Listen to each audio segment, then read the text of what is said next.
Esse processo de modernização da sociedade brasileira, então, que constituiu uma classe operária moderna, que tem um setor da classe operária, a aristocracia operária, que vai se aliar com o capital, e, por outro lado, o processo de urbanização, que vai gerar uma classe média urbana com características novas, colocou para a sociedade brasileira alguns problemas do ponto de vista político novos.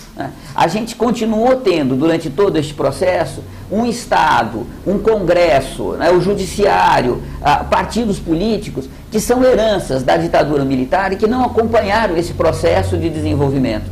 De tal forma que, tirando a aristocracia operária, estes novos setores que surgiram na sociedade brasileira, que se consolidaram na sociedade brasileira nesses anos, ficaram sem ter um canal de representação política, sem ter um canal de expressão política. Agora, isso não é novidade, se a gente pegar o que está acontecendo no resto do mundo. Este é um problema que eu diria, é um problema das sociedades capitalistas mais avançadas, das sociedades capitalistas mais industrializadas.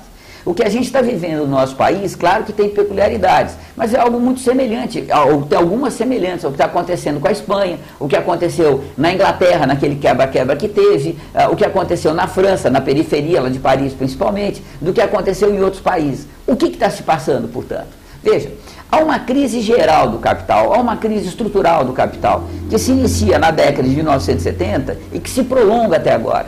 Essa crise se caracteriza, e é diferente das outras crises por causa disso, ela se caracteriza porque é uma crise que não tem fim. Veja, as crises no passado, a crise resolvia o problema econômico de tal forma que você tinha a possibilidade de uma nova expansão econômica, de um novo crescimento econômico. Esta crise não faz isso. A crise aprofunda os problemas econômicos, não consegue deslocar ou resolver qualquer dos problemas, e o resultado disso é que a crise se aprofunda cada vez mais. Veja, a gente está caminhando para uma crise de grandes proporções. Quem está dizendo uma crise internacional de grandes proporções? Quem está dizendo isso não sou eu, tá? São os grandes bancos centrais dos grandes países, dos países capitalistas mais avançados.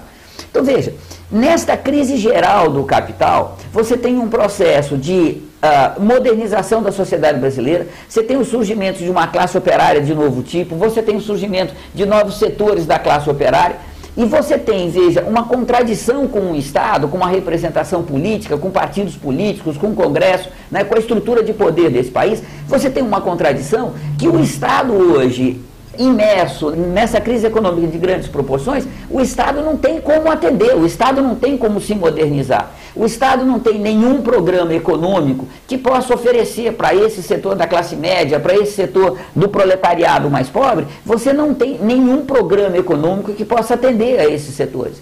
E o resultado disso é que a única coisa que o governo pode fazer, que o Estado pode fazer, a única coisa é fazer um jogo de cena. Então promete, mas na verdade não está prometendo nada, não pode fazer nada.